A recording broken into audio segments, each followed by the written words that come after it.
Welcome to another episode of Bent Not Broken.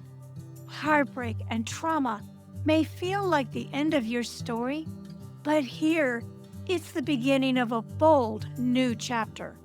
I'm your host, Coach Deborah Griffiths, and this is the space where women rise, rebuild, and rediscover their purpose. Remember this truth: you are bent, not broken.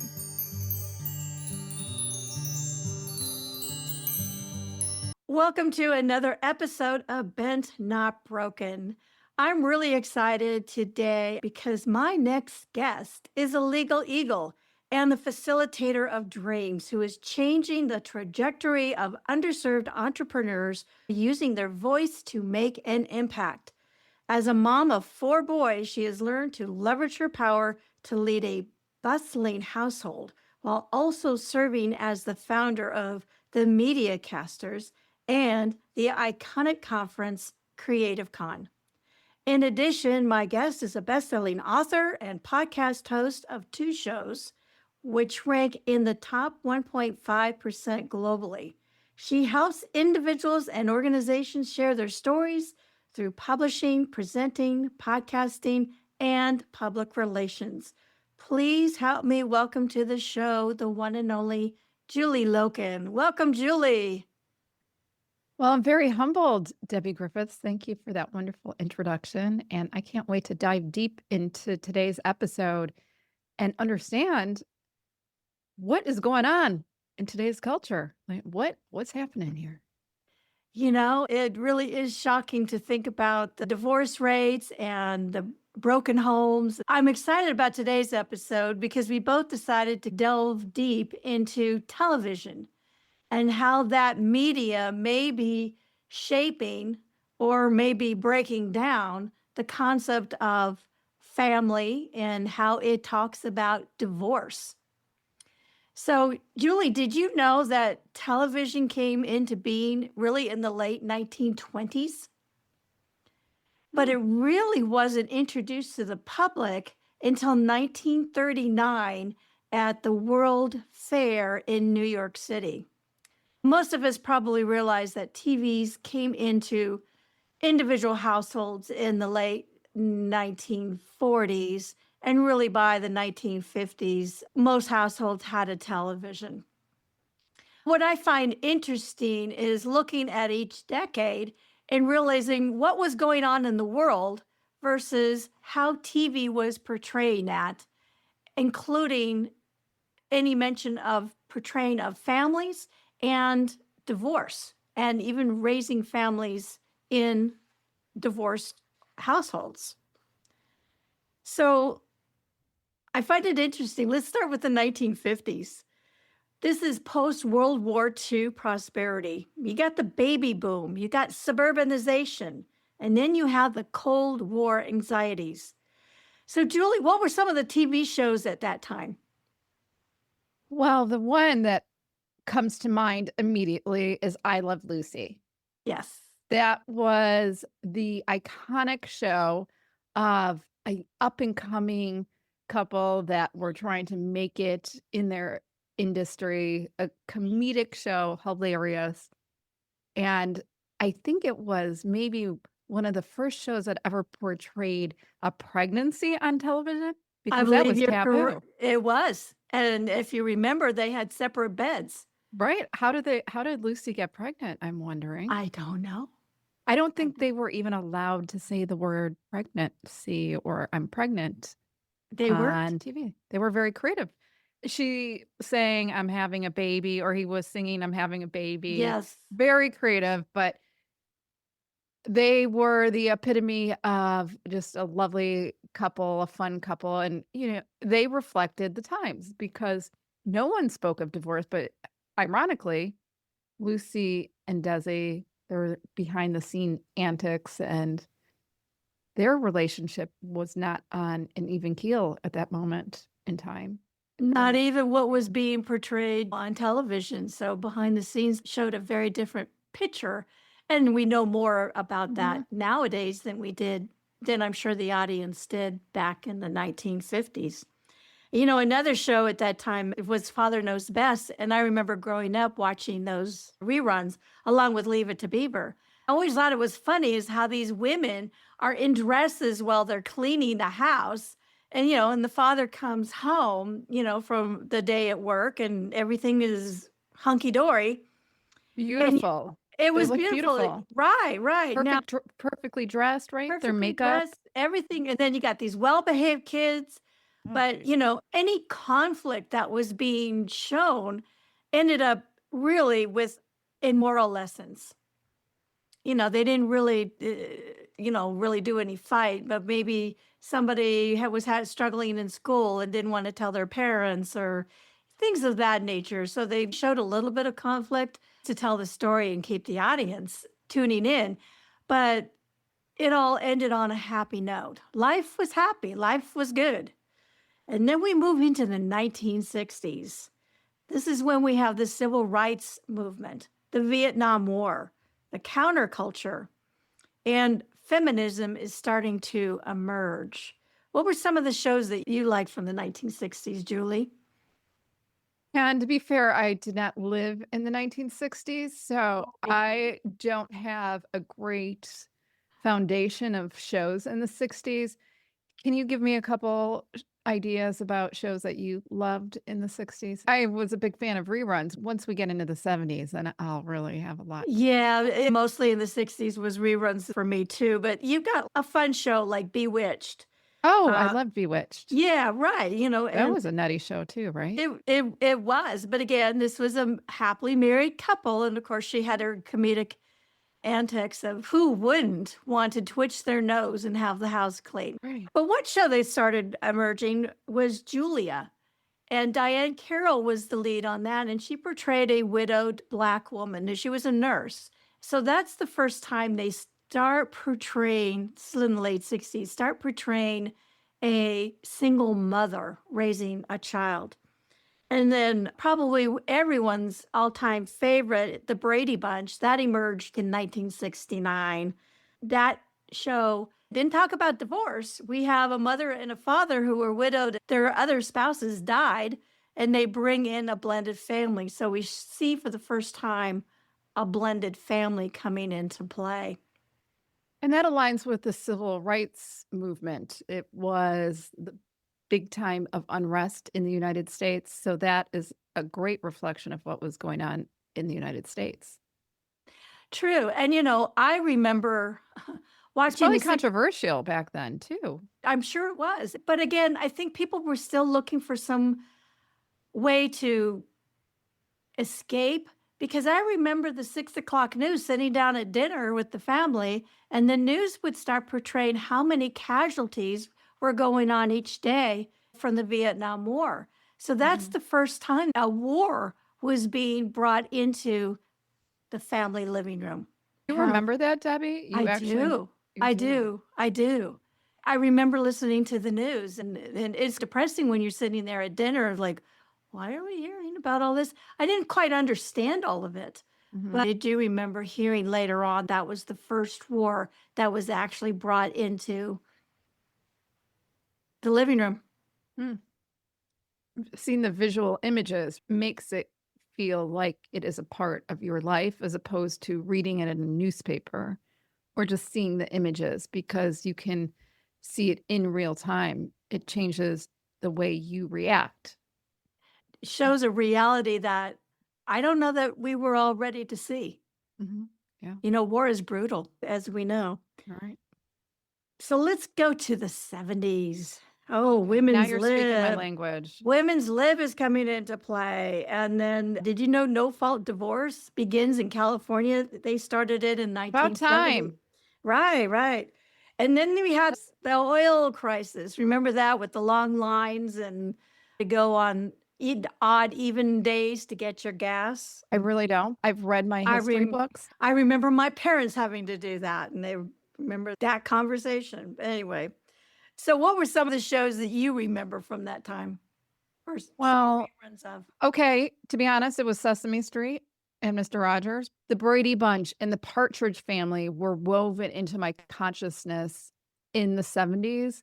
Right. Those family shows which oddly enough were not intact families. They were not nuclear families that we were used to seeing, like in the 50s and maybe in the 60s. So things were changing, and we were getting used to seeing families that didn't look like mom, dad, brother, sister, just that normal nuclear family. And it Right. started to become normalized. Carol and Mike Brady, hmm, where how did they have 6 kids? 3 boys, 3 girls, or a widow and widower? I mean, just seems so perfect. No, I never questioned that. And then the Partridge Family, where was the dad? It was all starting to become normalized in the 70s. The family unit looked a little different in the 70s, and I was Right. cool with it. Yeah, we didn't really question it or think about it because, again, everybody was kind of happy. And I think Shirley Partridge, the mom for the Partridge Family, I think she was widowed as well. So Single parent. she was a single mom with 5 kids, and then they take their show on the road. One show that talked a little bit about divorce was One Day at a Time, That's right. Yeah, and that here was we fun.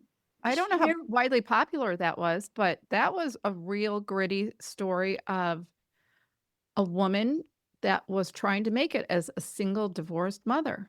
right, and they actually showed her as a divorced mom. So it was slowly starting to become the word divorce was actually starting to be said on TV and starting to show some normalcy, I think, to a divorce situation.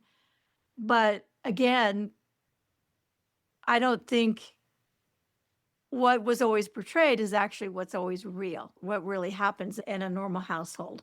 And TV, I think, has a way of sugarcoating things. We need that sense of escape, or maybe we need that sense of hope that life could be that way. Speaking of sugarcoating, how about that Archie Bunker? He really sugarcoated everything. He certainly did. And, that show would probably not be on the air today. I don't think so. But it probably wasn't almost going to be on the air back in the 70s, but it did. I think it was CBS brought it on the air.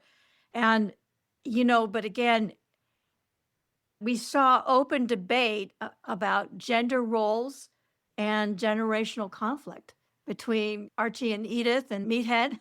If you look back, I think he emotionally abused Edith by calling her dingbat. He was not nice to her. No, he was not nice to her. Mm-mm. No. No. Again, We kind of those took it as a terms, generation. We thought it was funny. right. And I think if you were to ask the generation at the time, I see my grandparents actually more like Archie and Edith. That's probably how they talk to each other. It was a generational thing. And it played off in the 70s as being kind of funny. There were some morals to the, moral story to it as well. But that show certainly would not be, I don't think, accepted today on the air. There was a divorce in that sitcom as well. Michael and Gloria were divorced at the end of the sitcom. I think so, yeah. Mhm. Yeah. So that really showed a grittier side to life, not the rose-colored glasses that we It, typically exactly. liked back then. Yes. Well, I think sometimes we still do, but Really? life What show I do you watch right now that's rosy and happy? oh, I'm gonna give you 5 seconds to I answer don't this. think there is anyone right now because so much reality TV between all the Real Housewives, those series. You got Sister Wives, Which we love. which we Mhm. do love. I find it very interesting. I am not surprised by the fact that polygamy does not work. They're prime examples of that, and dysfunction and narcissism and everything else that goes into it. Yeah. Yeah. It's a lot. So we're in the 70s. We're seeing this little bend, if you will, if we're on the bent, not broken, Right. you know, the bent, not Trajectory. broken roadmap. Yes. It is there's a little bend in the family structure. You're feeling it. You're feeling it because people are ready for change. People don't like the patriarchy in the 70s. Oh, They want things a little bit more real, yeah. but yet not 100% real. Right, and then comes the fun-loving '80s. Exactly. This is the decade I should be living in right now. Well, I always love the music and I love the '80s. I love the music from the '80s. It's just a kind of good time. Where were What's you the in the '80s? Were you in college or were you in high school? Where were you? Were you making babies in the '80s? Yes, I was. I had 2 in the '80s. She was making babies in the I was '80s. making babies in the '80s, but Hey, that yes. rhymes. Yeah.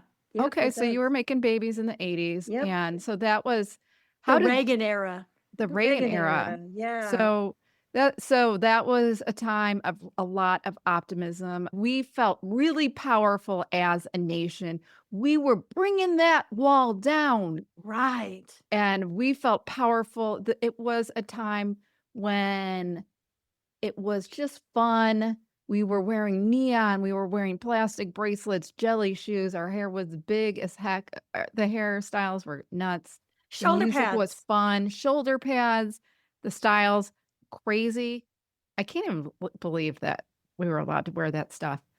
It was just a fun time that really had no meaning to it in terms of style, but where were those shifts within the family? I mean, you were making babies in the '80s.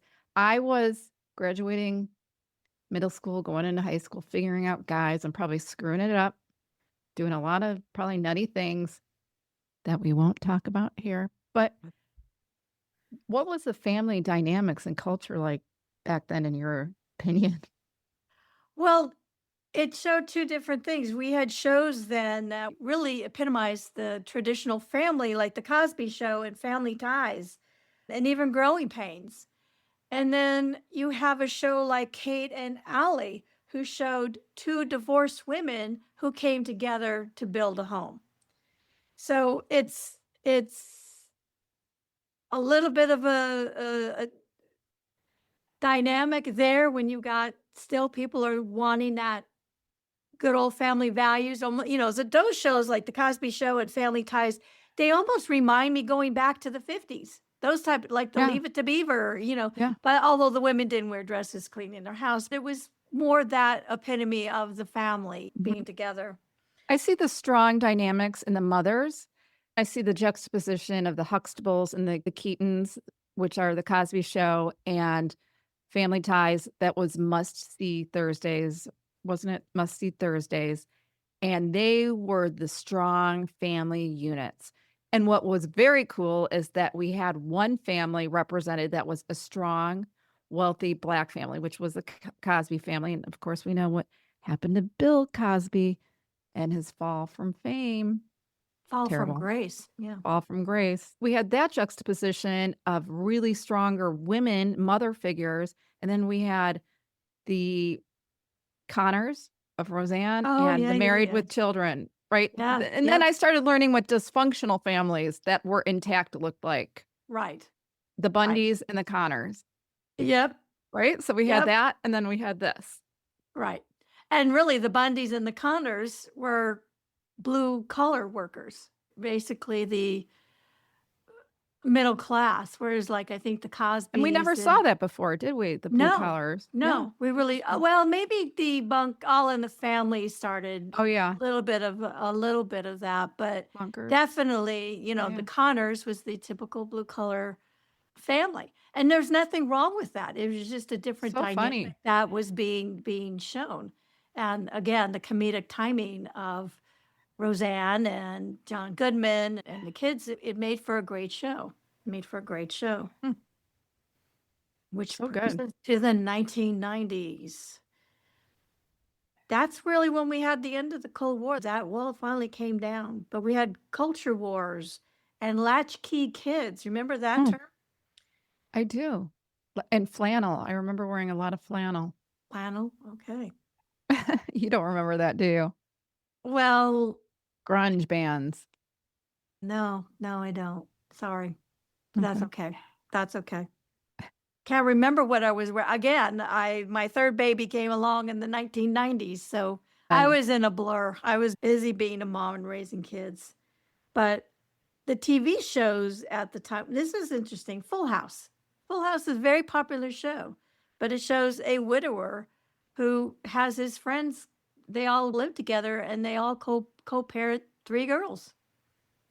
A A different, blended again, family in a way. yes, a blended family. Mhm. Then you have the Fresh Prince of Bel-Air, where you have extended family that steps in.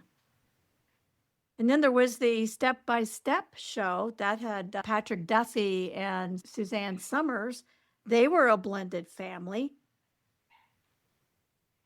The So Nanny, we're starting to really normalize step families, blended families, divorced right, families. It's almost becoming unequal, like, the nuclear family is almost going away in these right, television shows. right, right. In the 1990s, it starts to go away. You've got the single dads, you got the blended clans, you got extended kin. Divorce is now common, and they often portray it either through comedy or through specific episodes. And, there's a lot more emphasis on co parenting. Very, very interesting. Now we move into the 2000s. Remember Y2K? Yes, this is when I start making babies in the 2000s. And I it's so, do remember Y2K, and still regular TV channels had a lot of power on us.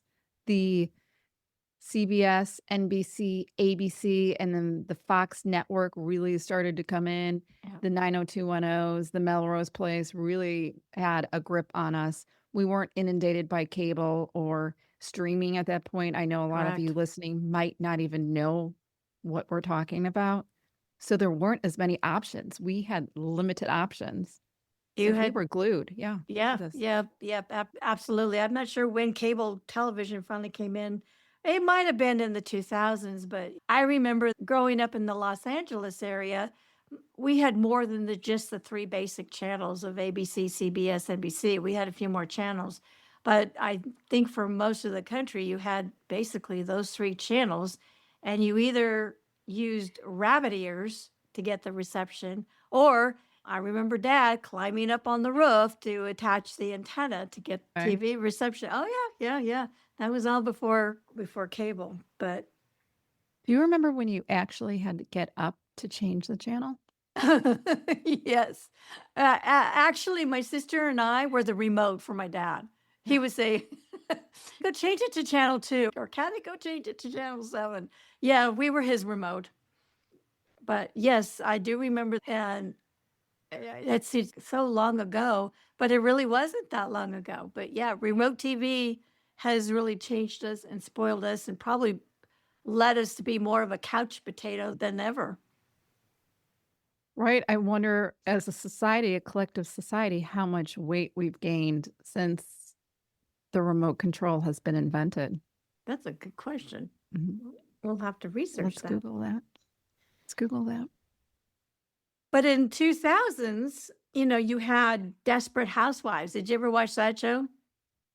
I did. That was huge. And It that was really, huge. I think that really was the onus in the beginning and the spark for reality television. I think you're right because it Mhm. talked about affairs, it talked Mhm. about divorce, and it talked Oh, yeah. about secrets, Everything. That was everything. soap operas. Well, we got to talk about soap operas too. Oh, yeah. All My Children, One Life to Live, As the As the World world Turns, turns. Yep, My yep. Stories. My mom watched All My Children religiously. I mean, that's where I learned a lot of lessons. Forgot it. That was daytime TV, and, a lot of those shows started on radio, and then when TV became more popular, they switched it. I just remember reading that some of the soap operas were maybe 15 minutes, and then it went to 30 minutes, and then some of these shows went to hour-long episodes. The era of soap operas and thinking about how Aaron Spelling had really crafted and built such an empire with the nighttime soap operas, from Dynasty to 90210 to everything on Fox to the Melrose Place to Love Boat to Fantasy Island. And that is where all the secretive, sensual, bad things that I wasn't supposed to watch as a child, I would be watching. And that's where you saw all the breakdowns, the slaps and the fights and the divorces. And I would see my mother watching it at night, and I'd be peeking in the door. But Aaron Spelling was a true pioneer. And teaching me all the true crisis America was in because I think he reflected America's crisis quite well at the time. Right, But and I I had no remember. idea. I was Right. naive. No, and I remember watching the Knots Landing and Dallas and Dynasty, and, to some extent, it was a world that we really couldn't relate to because these were all wealthy, basically wealthy people. Maybe Knots Landing was more close to middle class America than obviously in Dynasty or Dallas. But yes, you had divorce. They were struggling with their marriages. They were struggling with their kids. So we saw some more real life scenarios, but enough of the glamour and glitz to let us escape for just a little bit, Do you I think. think that was going on in the 1930s, 40s, 50s, but just not portrayed on television at that time? Oh, this is all human nature. Affairs and marriage and maybe even divorce. Divorce was still kind of taboo, but people got divorced. It's been going on for years. I mean, probably since Adam and Eve, honestly.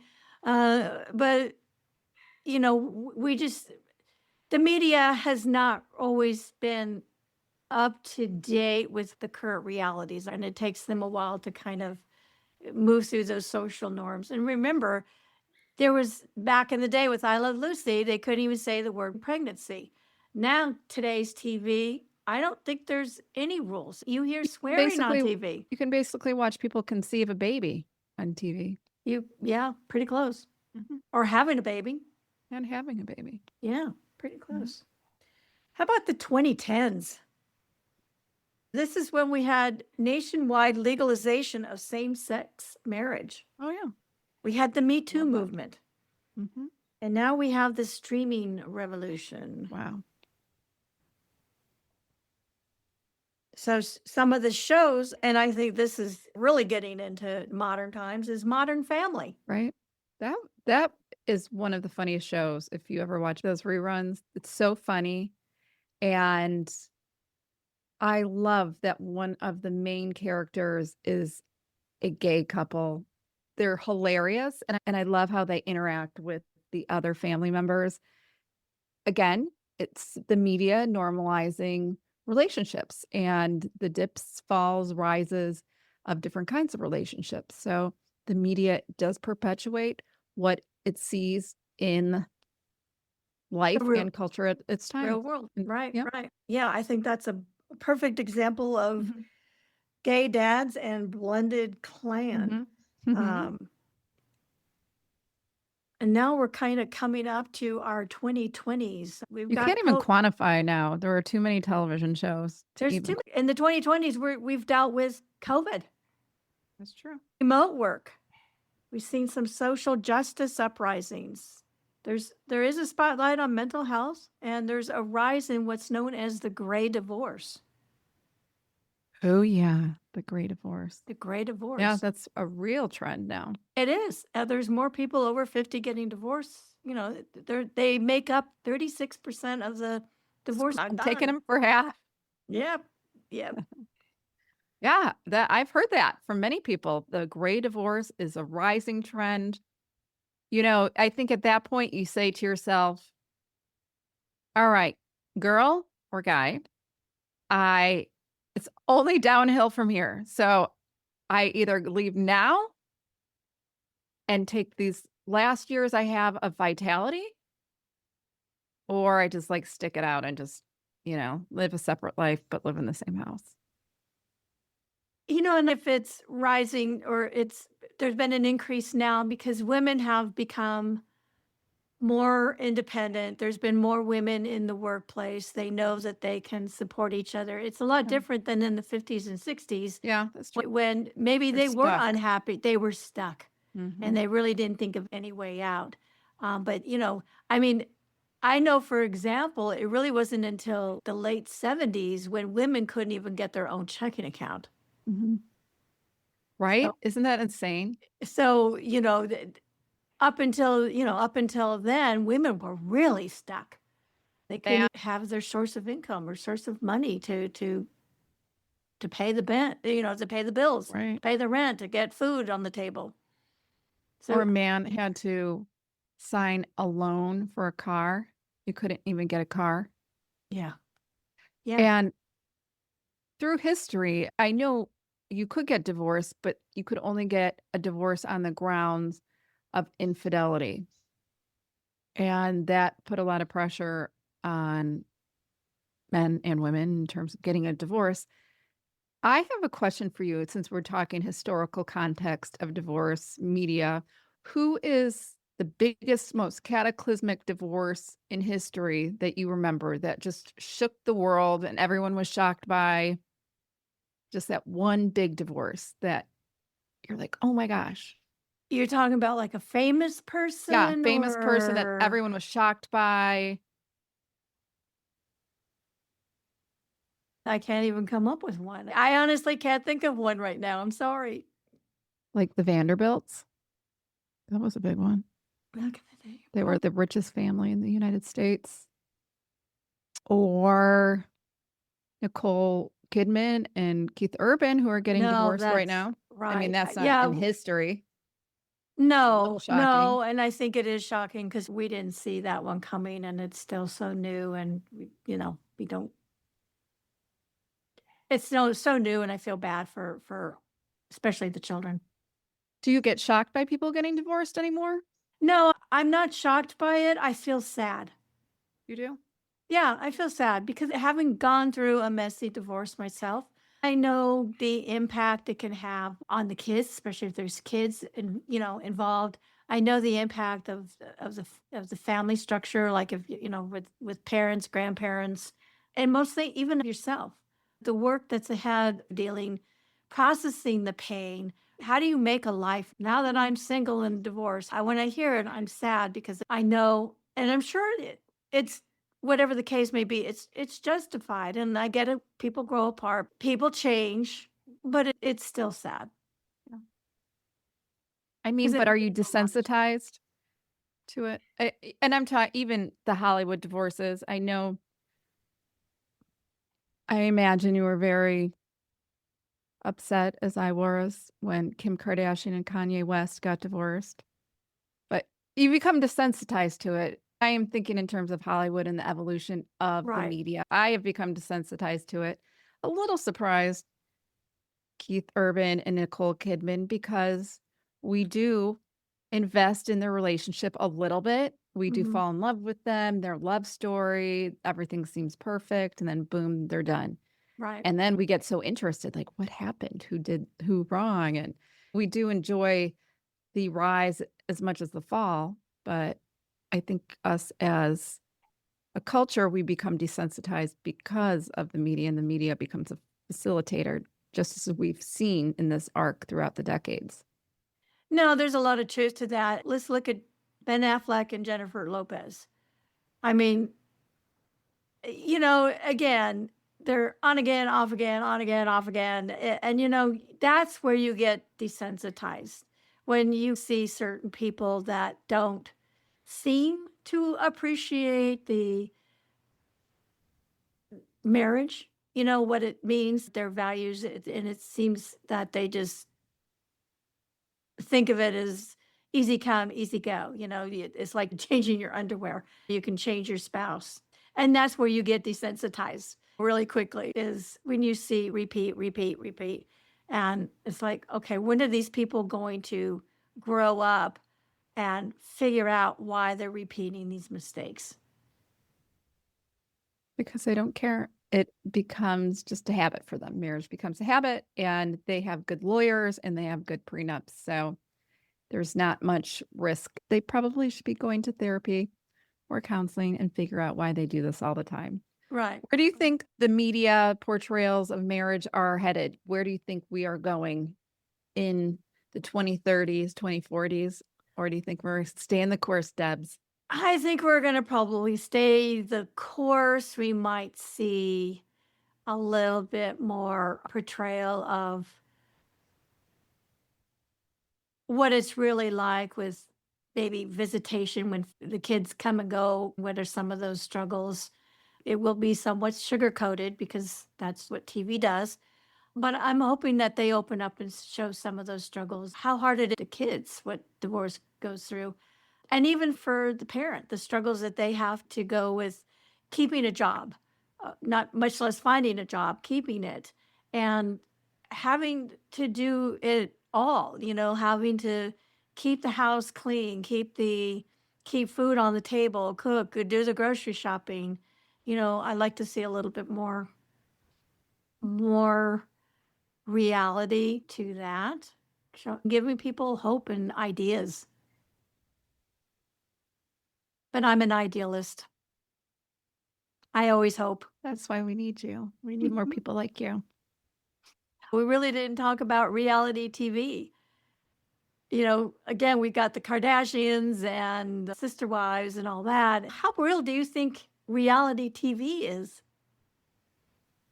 It's not real. It's real enough to make us as consumers, as content consumers, believe it's real.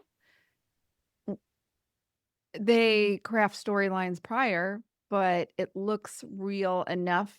I mean, if you watch the Kardashians, who walks around with hair and makeup like that, beautifully coiffed clothes? They're working their storylines for sure. They don't just roll out of bed and the camera's on. So it is real to an extent, but their storylines are pre-crafted and hair and makeup for sure. I would say pretty much on every reality TV show that's out there. Yeah, it's I know real, it's but not really. real. Reminds me of that old commercial from Memorex, the cassette tapes. Is it Is it real live? or is it Yeah, is it real? live or is it Memorex? As the Right? glass was breaking from some Yeah, opera to an singer. extent. They try to make it more salacious so they can keep their jobs, they can keep their paychecks. It works, sometimes it doesn't work, and Yeah, and I'm people wondering get how much repulsed by it. they buy it themselves. Do they lose themselves Mhm. The in divorce rate is very high amongst the Real Housewives. yeah, So, yeah. it's just a sad commentary on what's going on in our culture and what really matters at the end of the day. Unfortunately, most things are driven by the almighty dollar and keeping up appearances. Yes, it's nice to live a comfortable life, and there's nothing wrong with a nice lifestyle, but if it dictates how you behave, if you're railroading over people that are most important to you, that could cause a problem going forward for sure. I agree with you Mhm. wholeheartedly. And on that note, I want to thank you, Julie, for this Oh, yeah. exciting episode. And it's been a great conversation So great. looking at history and looking at television Oh, and thank you. how family and divorce is being portrayed in the media. So thank you so much. Appreciate it. I had so much fun. This is so much fun. And you are doing great things here on Bent Not Broken. So grateful for you, Debbie. You are changing the world. Thank you, Julie. One step at a time, right? One step at a time. Thanks again. Thank you for listening to today's episode of Bent Not Broken. I hope that this episode reminded you that even through life's toughest moments, you are bent, not broken. If this message inspired you, please share, rate, review, and subscribe, as it helps us reach more women who are ready to rise and rebuild. And until next time, keep living bold and walking in your purpose.